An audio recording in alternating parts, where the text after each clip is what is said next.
પાટણ પ્રજાપતિ સ્વામી પરિવાર દ્વારા પ્રથમ પુત્ર પ્રાપ્તિના હરખમાં માતાજીના ગરબામાં પરિવારજનો મોડી રાત સુધી રાસ ગરબાની રમઝટ બોલાવી હતી।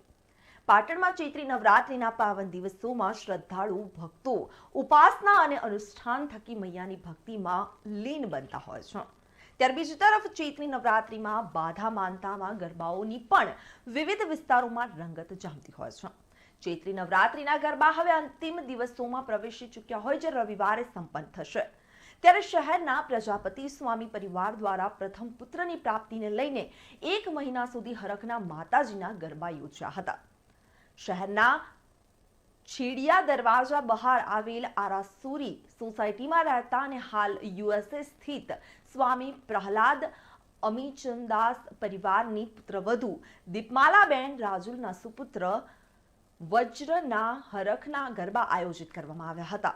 તો મોટી ભાટિયાવાડ ખાતે બકુલ સાઉન્ડ પરિવારને ત્યાં પણ શ્રી ચામુંડા માતાજીના ગરબા ભક્તિ સંગીતના સુરો વચ્ચે મોડી રાત સુધી પરિવારજનોએ રાસ ગરબાની રમઝટ બોલાવી હતી। પોતાની બાધા માનતામાં આયોજિત ચૈત્રી નવરાત્રિના આખો માસના માતાજીના ગુણગાન ગાય અને પરિવારે ધન્યતા અનુભવી હતી। રિપોર્ટર ધર્મેન્દ્રસિંહ દરબાર સાથે ચક્રવાત ન્યૂઝ પાટણ।